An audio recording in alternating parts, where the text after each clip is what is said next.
pelo profeta. Isaías 53. A partir do verso, nós vamos ler todo o 53, amém? Ele diz assim, irmão, preste bem atenção. Ora, quem creu na nossa pregação? E a quem foi revelado o braço do Senhor? Ele cresceu diante dele como um broto tenro e como uma raiz saída de uma terra árida e estéril. Ele não aparentava qualquer formosura ou majestade que pudesse atrair os seres humanos. Nada havia em seu aspecto físico pelo que pudesse ser cativados. Pelo contrário, foi desprezado e rejeitado pelos homens. Viveu como homem de dores. Experienciou todo o sofrimento. Acompanhando ele. Amém. Caminhou como alguém de que os seus semelhantes escondem o rosto. Foi menosprezado.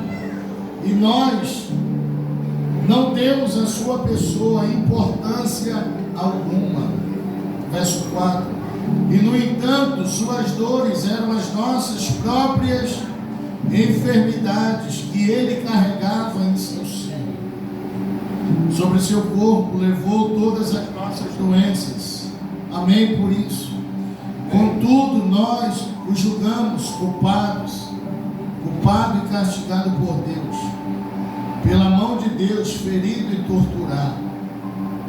Mas de fato ele foi transpassado por causa das nossas próprias culpas e transgressões. Foi esmagado por conta das nossas iniquidades. O castigo que nos proporcionou a paz, ou que nos traz a paz, caiu todo sobre ele. E mediante suas feridas fomos curados, irmãos. Amém. Em verdade, todos nós, tal como ovelhas perdidas, andamos errantes. Cada um ser humano tomou o seu próprio caminho.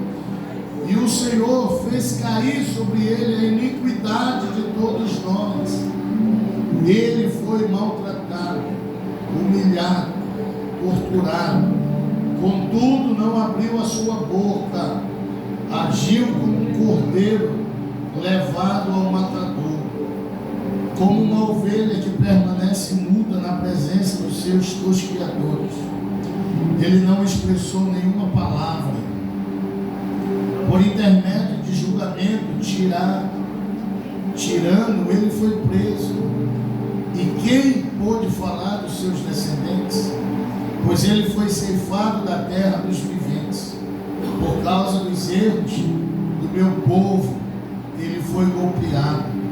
Deram-lhe uma sepultura com os ímpios, e ficou como um rico na sua morte, embora jamais tivesse cometido injustiça, nem houvesse algum engano ou inverdade em sua boca. Contudo, foi do propósito do Senhor torturá-lo e fazer passar por toda a dor. E embora o Senhor o tenha feito como oferta pelo pecado da humanidade, ele verá a sua posteridade, prolongará os seus dias para sempre, e a vontade do Senhor prosperará em suas mãos. Logo depois do sofrimento, ele contemplará o resultado da sua obra, o empenho de sua alma, e ficará satisfeito. Mediante a sua sabedoria, o meu servo, o justo, justificará muitos e tomará sobre si todas as más obras dos seres humanos. Por esse motivo eu lhe darei uma porção generosa entre os grandes, e ele dividirá os despojos entre as multidões, porquanto ele derramou a sua própria vida até a morte, e foi contado entre os criminosos. Portanto, ele levou sobre si o pecado de muitos, e pelos transgressores intercedeu. Glória a Deus, irmão. Feche seus olhos, vamos orar. Pai, em nome de Jesus, te apresentamos a tua palavra, Senhor. Obrigado pela tua palavra que é viva, que é eficaz. Obrigado pela tua palavra que traz restauração, libertação. Obrigado, meu Deus, porque a tua palavra diz que nenhuma condenação há para aquele que está em Cristo. Obrigado, Pai, porque o Senhor se fez maldito no madeiro.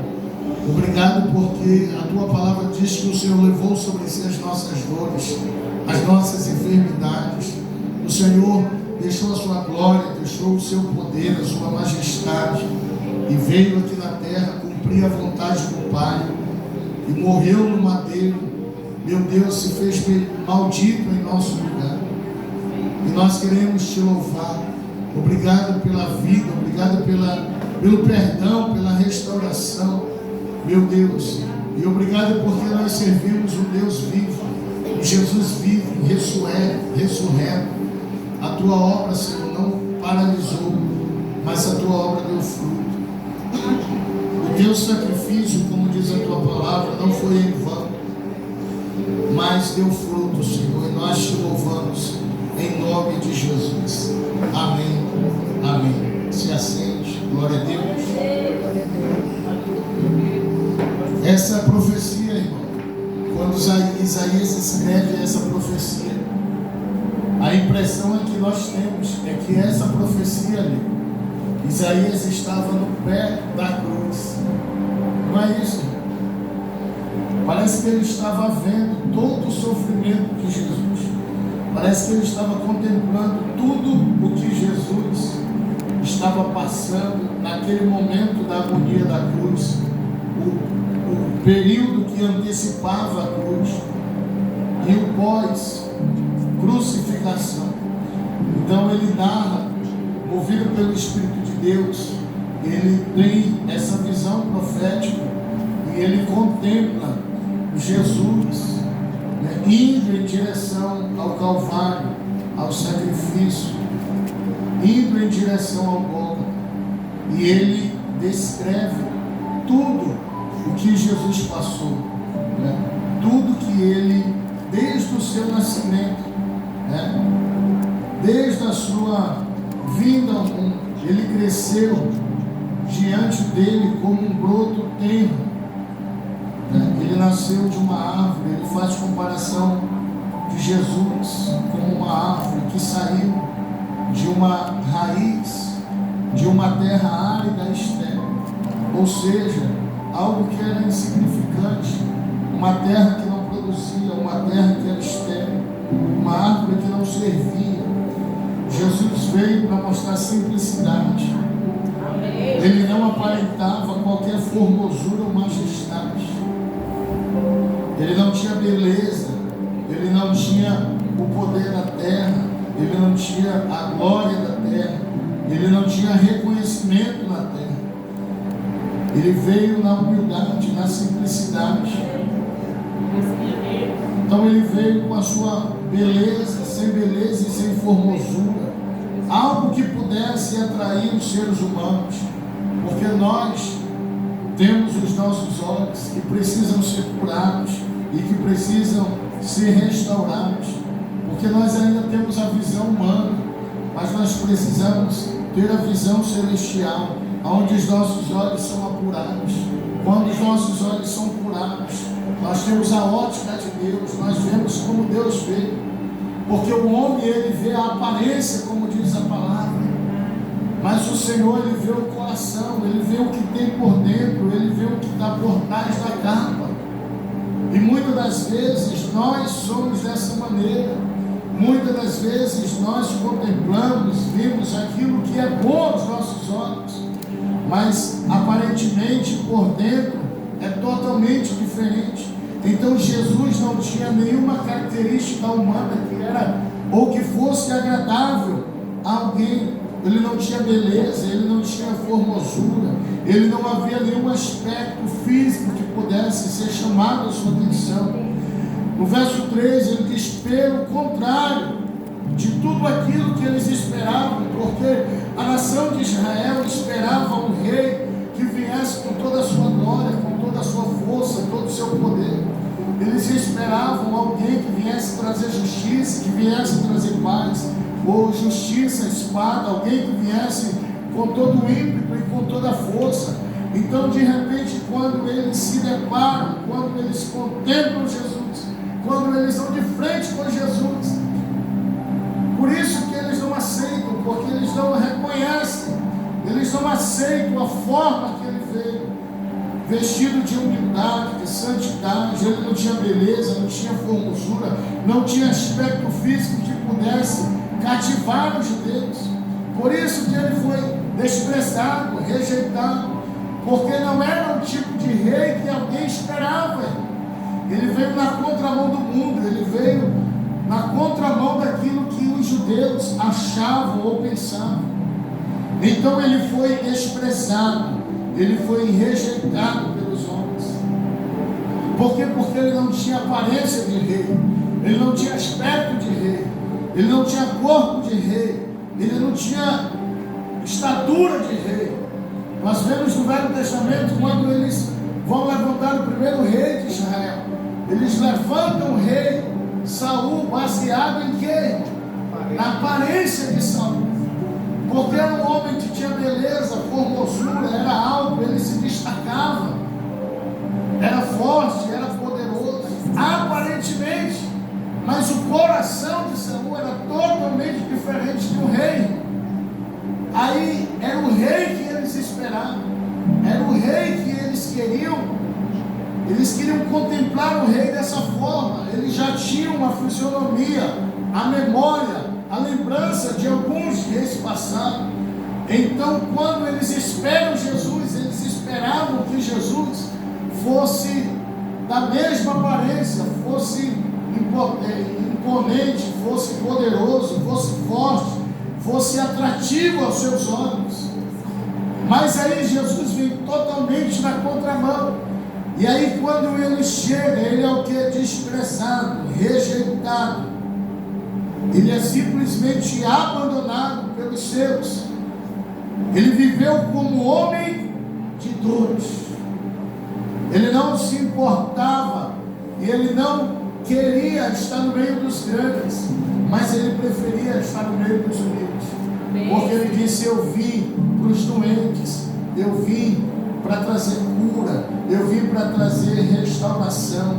Então ele se doava, ele se dava, ele sofria as dores.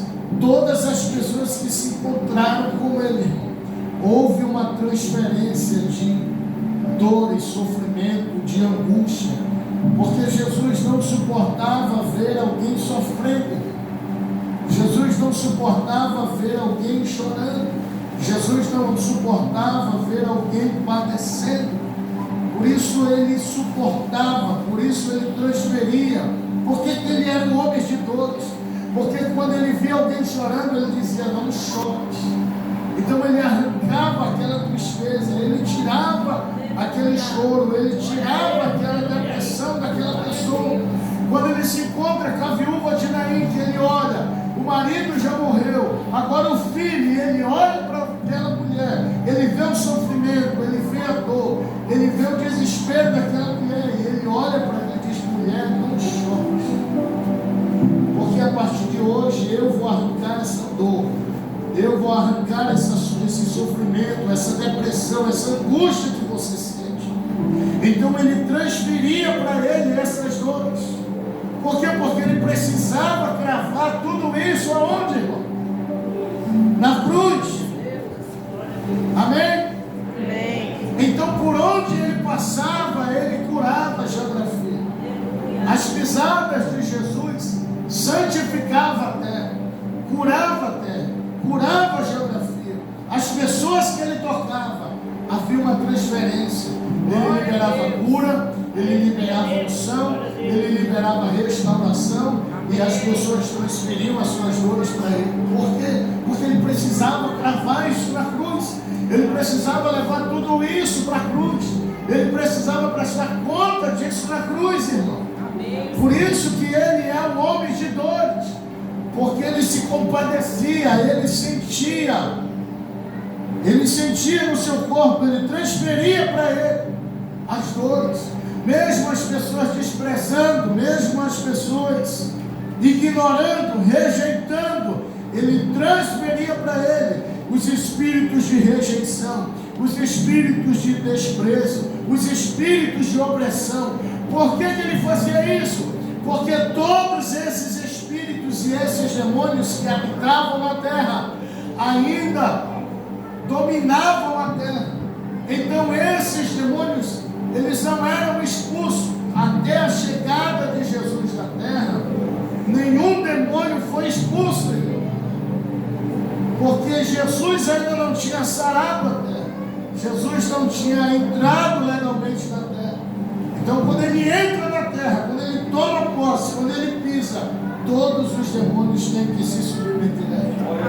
Todos os demônios têm que se sujeitar a ele. Glória a Deus. Por isso, quando ele se encontrava, os demônios diziam que vieste nos perturbar. Antes disso, os demônios falavam. Os demônios não se manifestavam, mas eles atuavam, mas não se manifestavam. Ninguém podia expulsar. Por que vai expulsar demônio em nome de quem? Porque a Bíblia diz que no nome de Jesus todo joelho e toda língua confessará. Então quando ele entra legalmente nessa terra, como que ele entra? Através da concepção, através do nascimento da mulher, da semente. Então ele entra legalmente. Quando ele entra, e aí quando ele começa a se encontrar com quem? Com rejeição, com desprezo, com dores, automaticamente as pessoas não viam, mas havia uma transferência. Havia uma transferência. Quando o cego se encontrava com Jesus, a cegueira ia para Jesus, ia embora, saía do cego e ia para ele, porque precisava ir para Deus. Quando ele curava o paralítico, aquele espírito de paralisia saía. Quando ele ressuscitava o morto, ele tirava aquele espírito da morte. Alguém está entendendo isso? Amém. Então havia, ele liberava a vida e pegava a morte. Ele liberava a saúde e tirava a doença. Ele liberava a paz e trazia a aflição. Ele liberava a alegria e tirava a rejeição, tirava a depressão. Por isso ele era homem de dores. Tudo ele sentia, tudo ele suportou. Olha o que diz: experienciou todo o sofrimento, irmão. Isaías está profetizando há 700 anos atrás essa profecia. Então todo o sofrimento da humanidade, Jesus estava experimentando, Jesus estava suportando, estava vindo para ele, sabe? Era um poder negativo que emanava de toda a humanidade, vinha até Jesus. Ele estava, recebendo essa carga negativa. Então ele experimentou todo o sofrimento, caminhou como alguém de quem os seus semelhantes escondem o rosto. Ele foi menosprezado. E nós não demos à sua pessoa importância alguma. A sua família não dava importância. Os judeus não davam importância. Os gentios, muitas das vezes, não davam importância. Eles não tinham a capacidade de perceber que o Salvador estava ali, que o Redentor, que o Justificador, que o homem que ia mudar toda a história da humanidade estava ali. Então ele foi menosprezado. Sabe, irmãos, até hoje nós menosprezamos Jesus. Quando nós negligenciamos a sua voz, quando nós nos afastamos dele, quando nós dizemos não para ele, nós estamos menosprezando a presença dele em nós. A gente fala dos judeus, a gente fala dos outros, mas nós muitas das vezes desprezamos a essência dele em nós, a importância dele em nós, a presença dele em nós, irmãos. Como que eu faço isso? quando eu não me relaciono com Ele, quando eu não coloco Ele como primazia, quando Ele não é a minha primícia, quando Ele não é o meu dono, quando Ele não está no controle da minha vida. Porque tem gente que só corre para Jesus quando precisa. Faz uma campanha aqui para você ver o tanto de gente que dá. Porque as pessoas querem mais o que Ele tem para oferecer do que ter Ele na sua vida. E isso é desprezar. E isso é simplesmente ignorar, é rejeitar, é não dar importância. Quantas e quantas vezes Jesus está na casa, a presença dele está na casa, e nós não valorizamos a presença dele, irmão. Quantas e quantas vezes nós viemos para um culto e não conseguimos perceber, não conseguimos sentir, não conseguimos nos envolver com ele. Lembra quando ele chega lá naquele tanque de Betesda, o cara está lá 30 e quantos anos? 38? 38 anos. O homem está lá. Jesus chega do lado dele, conversa com ele, irmão. E a primeira coisa que ele faz, não tem ninguém que me coloque lá. Jesus está no lado. Jesus afastou um, afastou outro, porque ali existiam vários doentes, várias pessoas paralíticas, doentes de nascença, cego, leprosos, mancos, surdo, mudo. Jesus passa pelo meio da multidão. Você consegue ver isso agora? Jesus rompendo aquela multidão de doentes ali, porque não tinha só aquele paralítico, porque era um tanque que existia onde o anjo descia, tocava nas águas e alguém era curado. É o que a Bíblia fala. Então existia muitos doentes, existiam várias pessoas ali dentro. Mas Jesus, imagina agora a cena, Jesus entrando naquele lugar. Dá licença, afasta, com licença. E as pessoas que estavam ali simplesmente não deram a importância devida à presença dele, não valorizaram, não reconheceram, irmão. E quando ele chega do lado daquele homem ainda vai murmurar e reclamar. Qual a importância que nós estamos dando a ele? Não? Quantas e quantas vezes ele tem falado conosco, ele tem nos despertado, quantas e quantas vezes ele tem sussurrado no nosso ouvido.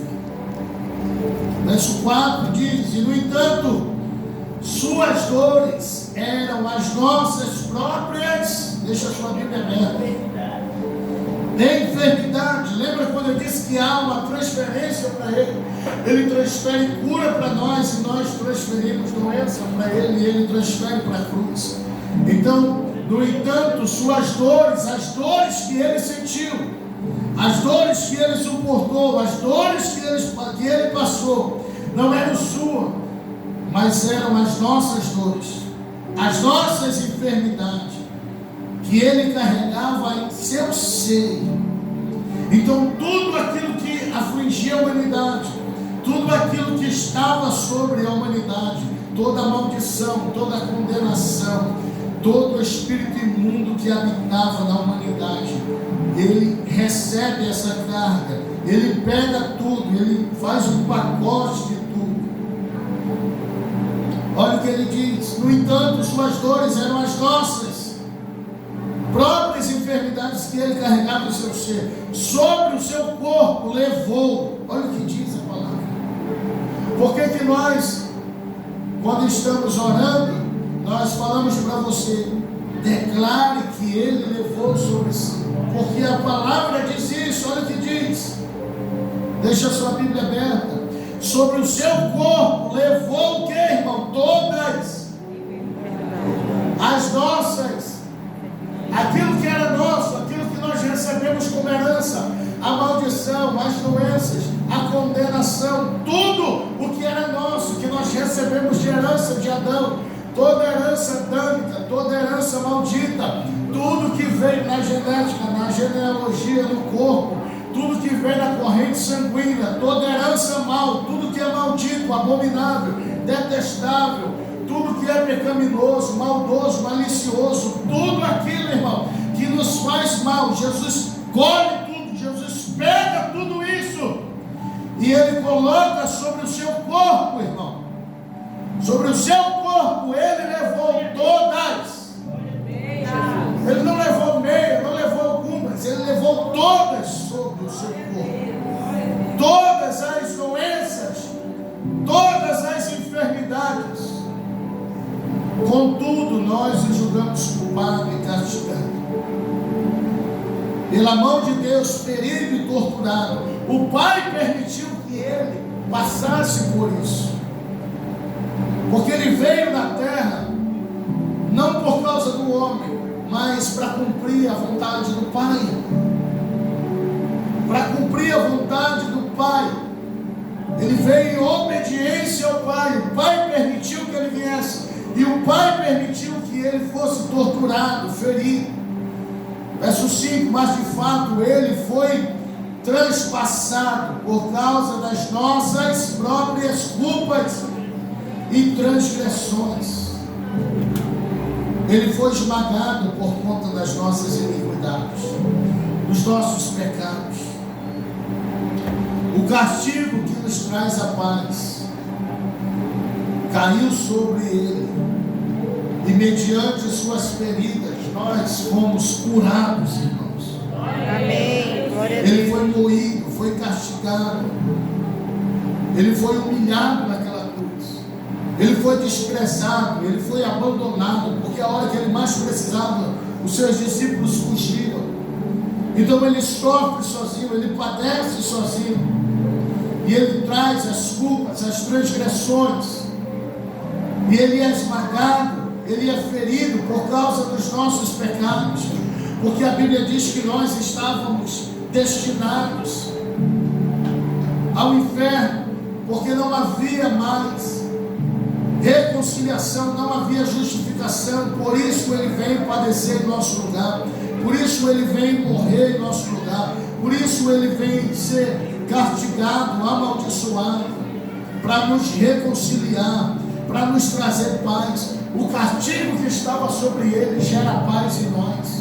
O castigo que estava sobre Jesus, o flagelo, o sofrimento de Jesus, tudo que Ele passa na cruz, isso vai proporcionar paz, isso vai proporcionar libertação, restauração, redenção sobre a nossa vida. Isso vai proporcionar cura, isso vai proporcionar, irmão, remissão dos nossos pecados.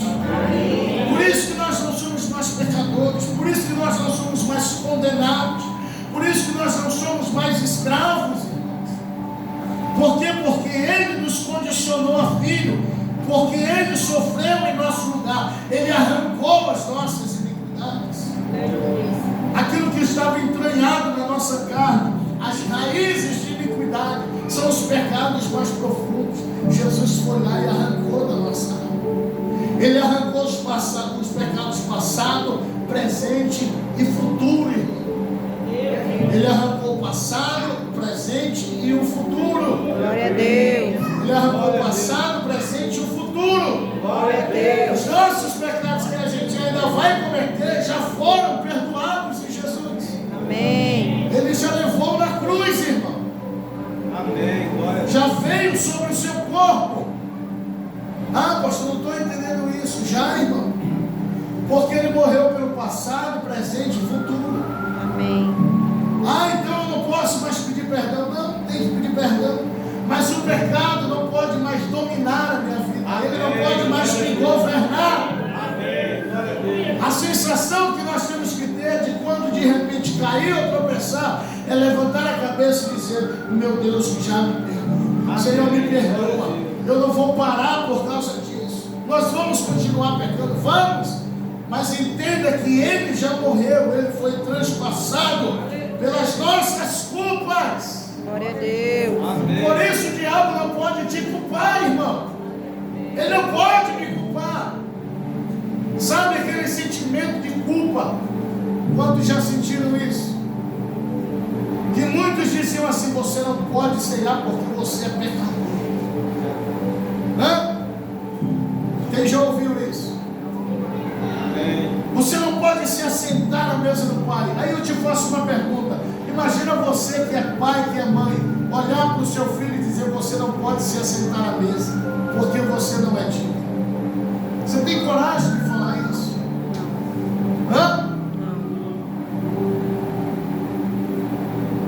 Sim ou não, irmão?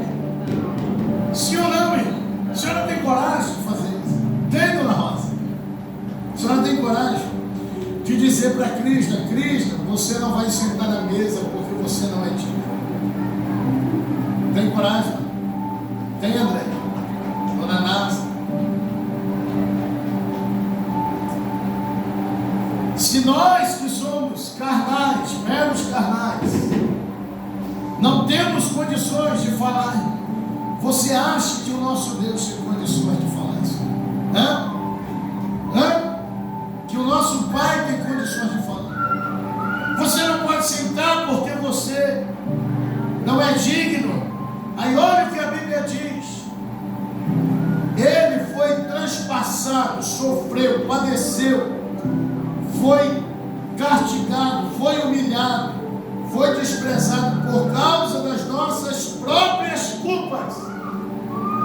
Ou seja, todas as culpas que o diabo lança contra nós, todas as acusações, tudo que ele tem anotado contra nós. Porque existe um demônio chamado escrivão, e ele anota, irmão, tudo que nós fazemos de errado. Sabia disso? Assim como existe um anjo escrivão que anota tudo que acontece na nossa vida, que acontece no culto, vai para o memorial de Deus. As nossas orações vão para o memorial de Deus, porque os anjos escolhem e levam. As nossas ofertas vai para o memorial de Deus. Tudo que você faz na obra vai para o memorial de Deus. Amém, irmãos? Então esses demônios, eles pegam essas, como é o nome que diz? É ato, o que é? Um livro, né, de acusação. Imagina, ele chega lá, porque é uma das formas que ele se apresentava diante de Deus, é para nos acusar. Porque ele só entra no tribunal de Deus quando ele tem prova legítima contra nós. Alguém pode entrar no tribunal e dizer assim: eu quero fazer uma queixa, acusar, sem prova. Tem que estar o quê, irmão? Todo respaldado.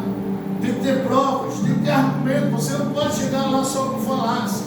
Primeira coisa que o juiz diz: cadê os documentos, as provas? Cadê? Então, quando ele sobe no tribunal de Deus, é para nos acusar, ele vai com tudo isso. Ele vai com as culpas, com as transgressões, com as iniquidades, com os pecados. Aí ele colocava: está aqui, eu estou fazendo isso porque eu tenho respaldo para fazer. Aí a Bíblia diz que Jesus foi lá, pegou todas essas cédulas, não tem nenhum papel aqui. Ele pegou, irmão, todos os escritos que haviam contra nós. Para você dar pelo menos glória. Glória a Deus. Estava lá os nossos pecados, transgressões, culpas, condenações. Tudo que nós fizemos, tudo que nós fazemos e tudo que nós faremos. Ele foi lá e pegou, não aqui, tudo isso. Aí ele foi pegando minha, foi pegando tua, foi pegando de cada um de nós. Tem gente que dá uma folha, tem gente que dá um livro, tem gente que dá uma Bíblia. E ele foi pegando cada culpa, irmão, cada transgressão, cada iniquidade. E ele foi e levou tudo isso para a cruz. Aí ele rasga essa condenação. Por isso que ele diz: nenhuma condenação há para aquele que está em Cristo. Nenhuma condenação há para aquele que está em Cristo. Porque ele pagou a dívida que havia contra nós. Ele pagou o preço. Ele pagou com a sua vida, com o seu sangue. Por isso Satanás não tem direito de me acusar e nem de te acusar. Por isso eu não posso ter esse sentimento de culpa, porque se o próprio Jesus me perdoou, se o próprio Jesus se fez maldito, ele foi transpassado por causa disso, das culpas, transgressões, foi esmagado. Você acha que foi fácil ficar pendurado no madeiro, meu irmão? Preso por pregos, com fome, com o corpo todo flagelado, por conta das nossas iniquidades. Sabe o que é iniquidade? São os piores pecados que o ser humano pode cometer. São as atrocidades, os genocidas, são os piores homens da raça humana. São as piores pessoas. Ele foi lá e arrancou todas as nossas iniquidades. Quando você olha para um assassino e diz: como esse homem é capaz de entrar numa escola onde as crianças estão estudando e ele matar 4 crianças inocentes? Sabe o que é isso? Iniquidade.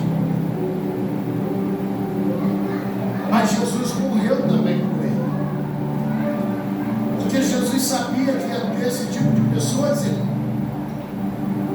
São as iniquidades. Ele foi lá e foi esmagado. Aí ele diz: o castigo que nos proporcionou a paz estava sobre ele, e mediante as feridas, os flagelos, as dores, nós fomos curados. Nós recebemos cura da cruz. A cruz proporciona cura. A cruz proporciona libertação. Em verdade, todos nós, como ovelhas perdidas, andamos errantes, como o ser humano tomou o seu próprio caminho, e Deus fez cair sobre ele a iniquidade de todos nós, até aqueles que desprezaram Jesus, até aqueles que negaram Jesus, até aqueles que negam Jesus, até aqueles que viram as costas para Jesus, até aqueles que desprezam ele. Todos esses receberam o perdão e a misericórdia. Ele foi maltratado, ele foi humilhado, torturado. Contudo, ele não abriu a boca. Ele agiu como uma ovelha, como um cordeiro levado ao matador. Ele suportou toda a dor em silêncio, ele suportou toda a dor calado, permaneceu mudo na presença dos seus acusadores, dos seus algozes. Ele não expressou nenhuma palavra, ele não sussurrou nenhum gemido. Por quê? Porque o sacrifício precisava ser perfeito, irmão. Ele precisava concluir o projeto da cruz. Ele foi preso, foi acusado, prenderam ele, acusaram de coisas que ele não fez, irmão. Foi golpeado, traído. Tudo isso, irmão, ele suportou e ele fez, para cumprir o propósito do Pai, que era nos resgatar e nos perdoar. No verso 11 ele diz, no 10, contudo, foi do propósito de Deus. O propósito é de quem? De Deus, irmão. Um dia desse um pregador aí disse assim, pregador não, um coach disse que nós somos o centro do coração de Jesus, e tudo que Jesus fez, né, foi porque nós estamos no centro. Não, irmão. Ele fez e ele morreu porque ele veio cumprir a vontade do Pai. Ele veio cumprir a vontade do Pai. Contudo, verso 10, olha aí na sua Bíblia, contudo, foi do propósito do Senhor. Foi o propósito do Pai, para que ele viesse, fosse o que? Torturado, e nos se fazer e passar por toda a dor. Embora o Senhor tenha feito como oferta pelo pecado da humanidade, o Pai liberou o Filho para dizer, vai lá e morre, se oferece. Então ele veio para fazer a vontade do Pai. Amém? Amém. Amém. Glória a Deus. Mas tem gente dizendo, não, você pode fazer o que você quiser agora, porque o projeto era você. Não, o projeto era do Pai. Ele veio obedecendo a ordem do Pai. E E embora o Senhor tenha feito como oferta pelo pecado da humanidade, Ele verá a sua posteridade, prolongará os seus dias para sempre. Quem colheu, nós iremos colher. A sua posteridade, nós iremos colher. Olha o que ele diz no capítulo, no verso 10: prolongará os seus dias para sempre, e a vontade do Senhor prosperará as suas mãos. Logo depois do sofrimento, ele contemplará. Quando Jesus sobe, quando ele ressuscita, quando ele chega, quando ele ascende o céu, ele começa a contemplar o resultado da sua obra, como diz a palavra. Logo depois do sofrimento, verso 11, ele contemplará o resultado da sua obra, o empenho da sua alma, e ficará satisfeito, porque o projeto do Pai, a vontade do Pai, que é boa, perfeita e agradável, foi cumprida. Mediante a sua sabedoria, o meu servo, esse servo é Jesus, o justo, justificará a muitos e tomará sobre si as mais obras dos seres humanos.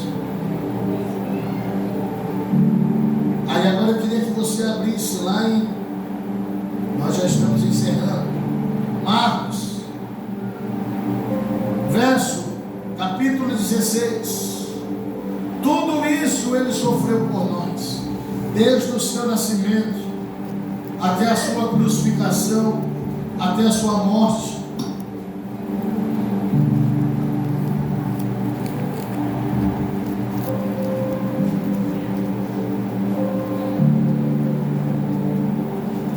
E a sua ressurreição.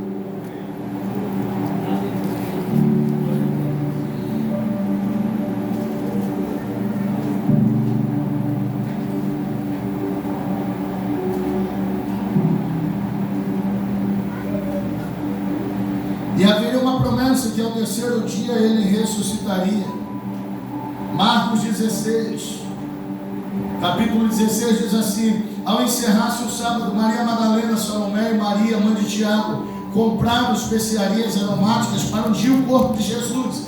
Ao raiar do primeiro dia da semana, elas caminharam até o sepulcro, isso no domingo de manhã, e questionavam umas às outras: quem poderá remover para nós a grande pedra que fecha a entrada do sepulcro?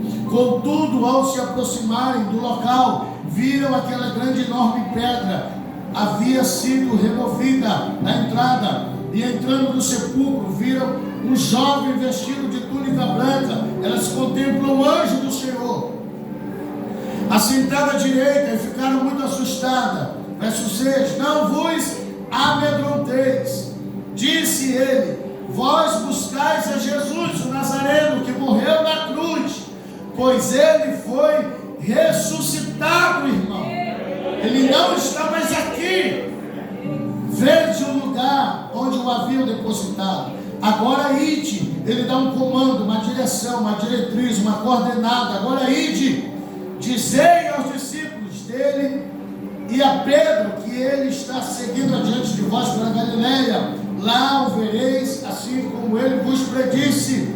Apavoradas e trêmulas, as mulheres saíram e fugiram do sepulcro, e não informaram nada a ninguém, pois estavam assombradas e com medo. Vai lá para o verso 14, diz assim: mais tarde, Jesus apareceu aos 11, porque Judas já havia morrido, enquanto estavam reclinados, ceando.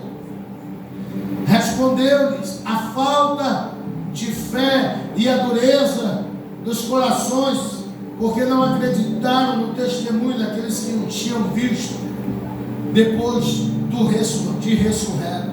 Quando Jesus aparece aos discípulos, quando Jesus se encontra com eles na Galileia, como Jesus havia dito, como o anjo havia dito às mulheres para que direcionassem os apóstolos até a Galileia, quando Jesus aparece naquele lugar, o cenário era de tristeza, o cenário era de melancolia, o cenário era de dor, irmão.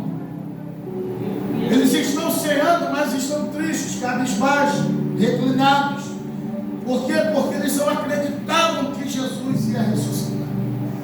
Então Jesus chega e repreende eles, a falta de fé, a pureza de coração deles. Por quê? Porque Jesus havia dito, havia testemunhado que ele, depois da morte, ressuscitaria. Verso 15, ele diz: e lhes ordenou. Jesus dá uma ordem, um comando novamente: enquanto estiverdes indo pelo mundo inteiro, proclamar o evangelho a toda criatura. Aí aqui são os sinais que acompanham a ressurreição de Jesus. Existem aqui 7 sinais nos versículos finais que nós precisamos tomar posse, porque são os sinais que acompanham a ressurreição de Jesus. São os sinais que foram liberados na ressurreição de Jesus. O primeiro é o que? No verso 15 ele diz: ele ordenou, Jesus dá uma ordem, um comando: enquanto estiverem indo pelo mundo inteiro, proclamai o evangelho a toda. É o primeiro mandamento, é a primeira palavra, é o primeiro sinal que Jesus dá após a sua ressurreição. É proclamar o evangelho. A missão da igreja é proclamar o evangelho. A missão da igreja é levar a palavra. A missão da igreja é pregar a toda criatura. A missão da igreja é evangelizar. A missão da igreja é pregar a palavra da cruz. A missão da igreja é levar Jesus, é levar o evangelho que liberta, que cura, que restaura, que transforma, meu irmão. É nossa missão proclamar o evangelho de Jesus. Segundo, ele diz no verso 16: aquele que crê e for batizado será salvo. Todavia, quem não crê será condenado. Pastor, se eu for batizado, eu vou para o céu. Se eu não for, eu vou para o inferno. Se você tem oportunidade de se batizar, se batize. Batismo não é requisito para ir para o céu, mas é mandamento de Jesus. Porque existem as exceções. Você vai fazer uma visita no hospital, a pessoa está no leito de morte, ela aceita Jesus, não tem tempo de se batizar. Um carro bateu, está pegando fogo, alguém está morrendo, você vai lá e prega o evangelho para ela, e ela morre, ela vai para o céu, meu irmão. O maior exemplo disso é o ladrão da cruz, estava lá crucificado, não deu tempo de batizar, irmão, mas se arrependeu, ouviu a palavra. Mas se você pode se batizar, e outra coisa, só existe um batismo, irmão. Nós não vamos, e eu não gosto de rebatizar ninguém. Eu quero validar, eu quero renovar. Não existe renovo de batismo, irmão. A Bíblia não ampara isso, porque batismo é só uma vez. Só se morre e nasce uma vez, irmão. Só se morre para o velho homem uma vez. Porque quem tem um encontro com Jesus nunca mais volta a ser a mesma pessoa, irmão. Quando Jesus encontra com Nicodemos, ele diz: Senhor, eu quero nascer de novo. Eu tenho que voltar para a barriga da minha mãe. Não é isso. Então o batismo é só uma. Eu não gostei do pastor que me batizou, eu quero me batizar de novo. Não, meu irmão. Já fique ciente que nós não fazemos rebatismo, renovação. Eu quero fazer de novo. Eu quero fazer uma renovação. É sinal que o outro batismo você não se arrependeu. Amém, irmãos? Amém. Sim ou não? Sim.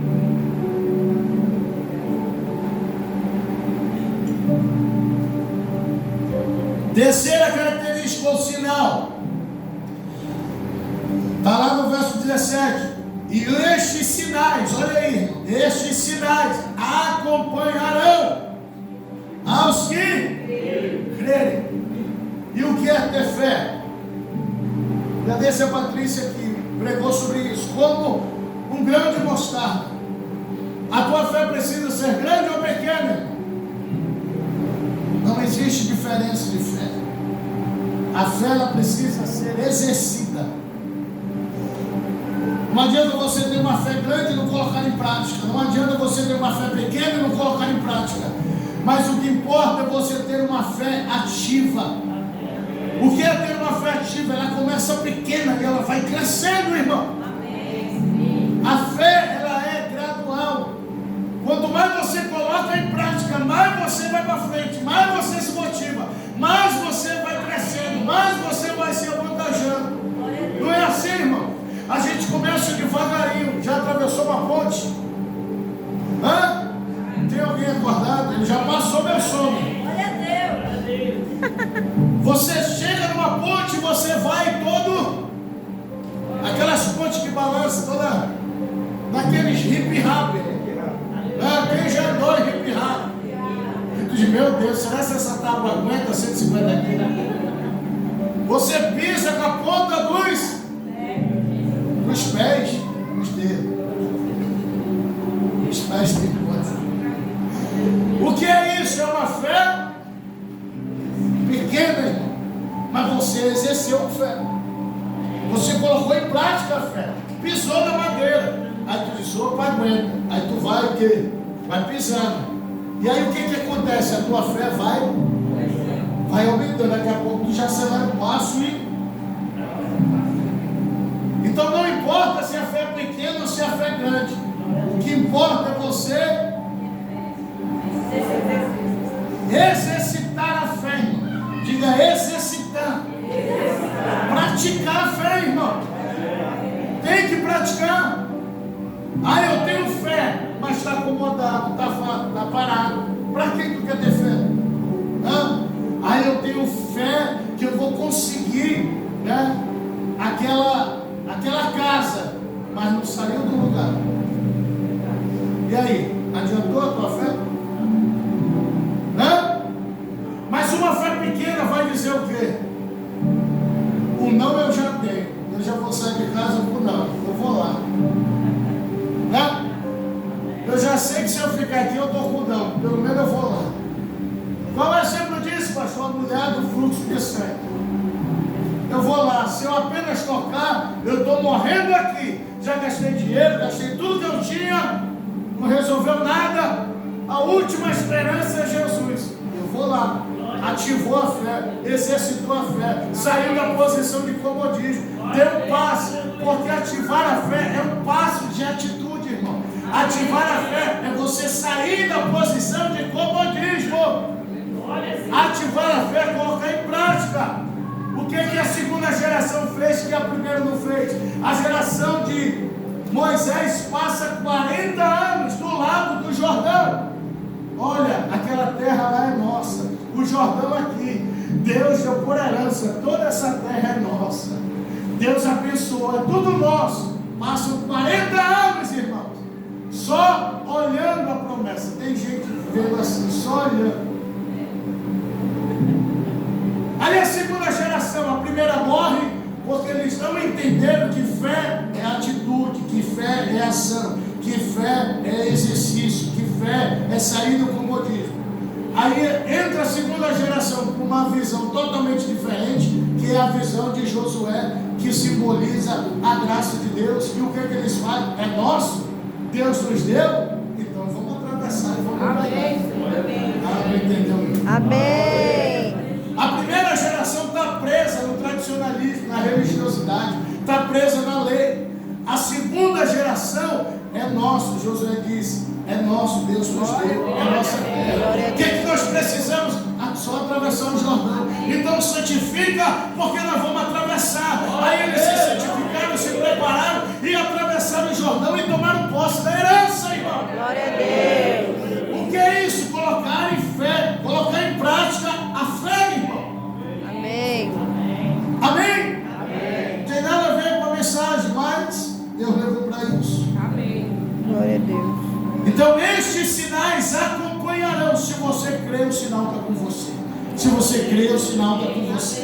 Se você crê, Deus vai te mostrar sinais. Se você crê, você vai começar a ver sinais. Quer ver sinais? Creiam, exercite a sua fé, chama a existência, começa a ver, começa a contemplar pelos olhos da fé. E aí você vai ver, começar a ver sinais, irmãos.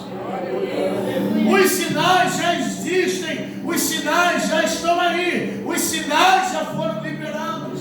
O que nós precisamos as escamas da incredulidade e colocaram a fé em ação, colocaram a fé em prática. E aí nós veremos, nós contemplaremos os sinais. Opa, Deus está nesse negócio, Deus está me dando sinal, Deus está falando comigo, porque somente vê aqueles que creem, só contemplam aqueles que veem, só contemplam aqueles que têm fé.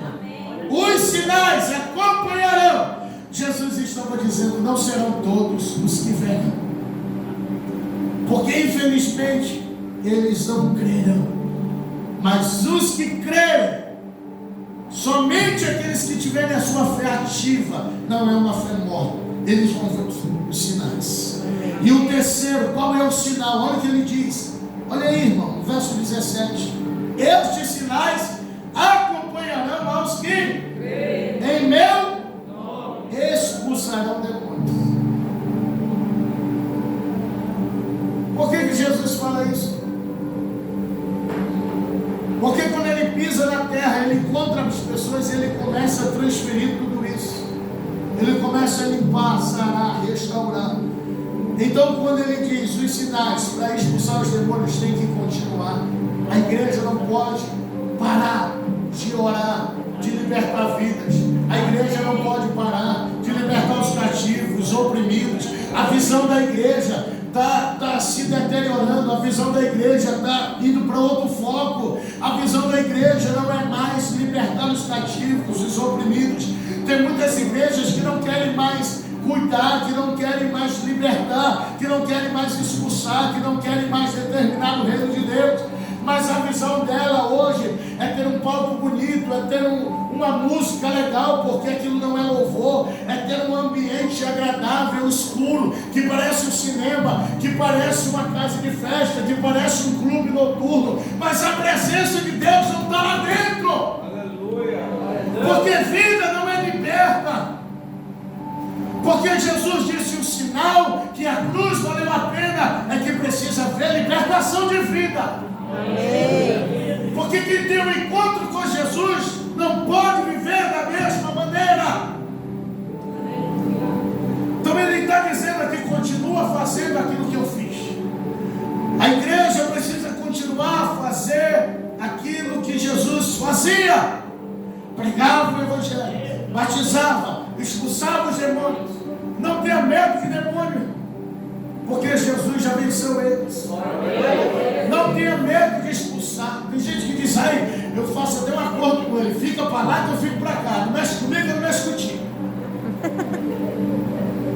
Não, irmão, a autoridade está sobre nós, porque ele derramou essa autoridade.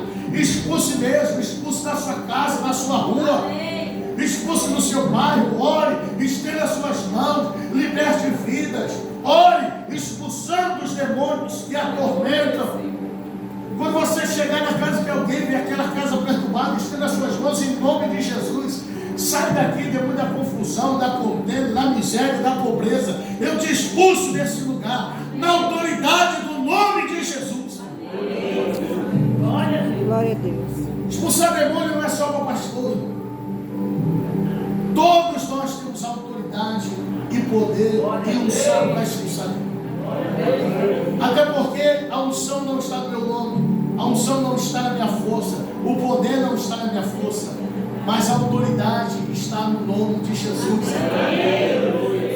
A autoridade está no nome de Jesus. Nós somos apenas canal. Eu já ouvi testemunho que até um bêbado expulsou o demônio. Um amigo meu, bêbado, trabalhava comigo, não era crente, e ele passou a noite no bar, 3 horas da manhã, com um amigo. Foram para casa: vamos lá pegar dinheiro, que acabou. Aí eles foram lá no Petrópolis, irmãos. Olha isso, nenhum dos dois era um crente. Aí um disse assim para o outro: olha, eu vou entrar, aí tu fica aqui no portão, porque de vez em quando baixa os negócios em mim, aí eu fico, ele dizia que ele se endemoniava. Aí eu não sei o que é que me aposta, eu quebro tudo aqui dentro, então tu fica lá fora. Aí ele: beleza. Aí o cara entrou para pegar dinheiro, o outro ficou lá fora, os dois bêbados.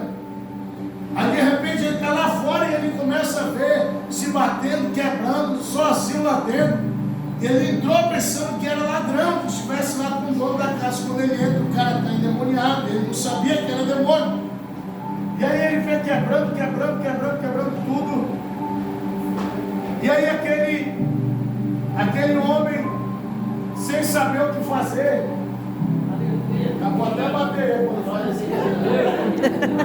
Sai daqui, sai.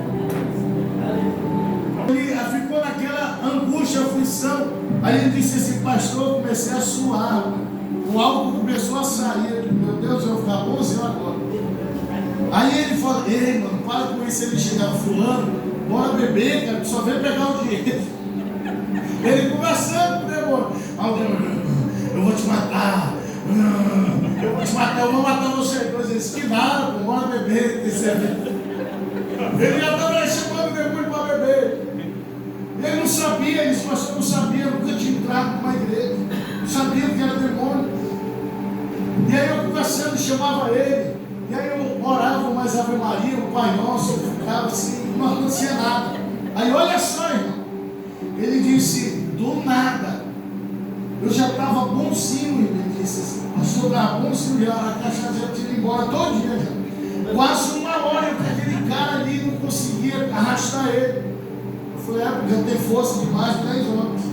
Aí ele disse assim: eu lembrei que uma vez eu estava vendo filme, e aí no comercial eu fiquei mudando os canais, e aí caiu no canal da Universal, ele dizendo, e bem na hora que o pastor estava expulsando o demônio. Olha a importância. Aí ele parou e ficou olhando, e disse: não, palhaçada, não sei o que, tudo ajeitado. Ele falando, né? Eu falei: agora tu pegou, né? Aí ele disse: eu só lembro de uma coisa que ficou na minha memória. O pastor botou a mão na cabeça, ele não chamou nem pastor, ele falou, aquele homem botou a mão na cabeça e disse: sai em nome de Jesus. Aí ele falou: pastor, eu disse: isso foi o próprio Espírito de Deus lembrando ele. Aí ele foi na cabeça do amigo dele, se eu vou fazer igual aquele pastor. Aí disse assim: sai em nome de Jesus. Aí o cara, pô, cai. Ficou liberto. Bêbado. Sabe o que aconteceu? O dono foi para a igreja. Ele conta isso. Ele disse: não, certo. Eu disse: vamos beber. Ele disse: não vou beber mais nada. Ele contando, irmão, você se esponta de rir. Rapaz, eu expulsei o demônio bêbado, imagina eu chegar ao céu. Ele é diabo. Ou seja, expulsar os demônios, irmão. A autoridade é no nome de Jesus. Tem gente que quer ligar o pastor 2 horas, 3 horas. Já desse me ligar lá no condomínio, lá onde o pastor Ismael mora, porque uma moça se demoliu. Eu não, fica para lá dele. Meu setor é santo que está ouvindo, não tem nada a ver com isso aí. Carrega a tua cruz. Os crentes que não têm autoridade para expulsão, o demônio. Então, um dos sinais que a presença de Deus, que a salvação e a ressurreição valeu a pena é a expulsão de demônios. Igreja que não tem autoridade para expulsar demônios, Jesus não está lá nela. Nem o Espírito Santo. Amém? Amém. Igreja que não tem os sinais. O que Jesus disse? Observem os sinais. Às vezes o ambiente é bom, é agradável, é perfeito, mas ele não está lá, irmão. Se não tem cura, se não tem libertação, se não tem palavra, se não tem... Qual é o outro? Olha aí. E estes sinais acompanharão os que creem em meu nome. Expulsarão os demônios. Outro sinal. Falarão, olha o que o Esaú falou ainda agora. Falar em línguas. Ser batizado. Falarão em novas línguas. É o 4º sinal da manifestação, os que acompanham a ressurreição de Jesus. Por isso que eles recebem a capacitação lá em Atos, capítulo 2. Amém? Amém. 5, deixa eu correr aqui. Olha o que ele diz: pegarão verso 18, serpentes com as mãos, e se algo mortífero beberem, de modo nenhum fará mal sobre os enfermos, imporão as mãos e eles serão. Verso 18, a parte da pegarão serpentes com autoridade, pegarão serpentes com as mãos, e se algo mortífero beber, de modo nenhum lhe fará mal. Esse é o quinto. O que é isso? Exercer a autoridade que nós recebemos da cruz. Isso é colocar em prática a autoridade que Jesus liberou na cruz do Calvário. É o poder do Dunamis. O que é Dunamis? É a capacitação do alto sobre a minha vida para realizar a obra de Deus aqui na terra. É exercer a autoridade. É o poder exouso, é o poder explosivo, é como dinamite, é a autoridade. Exercer a autoridade que ele conquistou na cruz.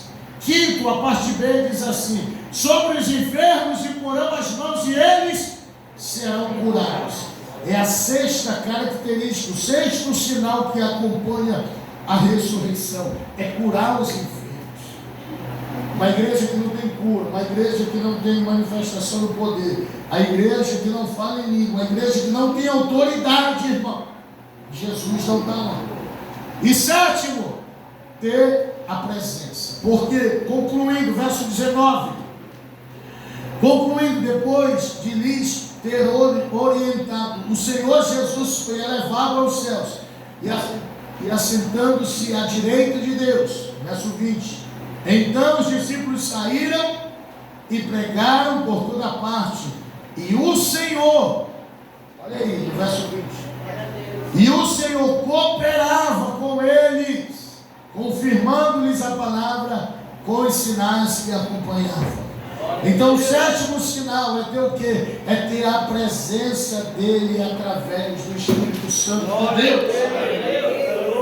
O sétimo sinal da ressurreição de Cristo é a manifestação. O Esaú tocou isso no início, confirmando a palavra. É ter a manifestação do Espírito de Deus na nossa vida. É ter o selo do Espírito Santo. Fique de pé em nome de Jesus. A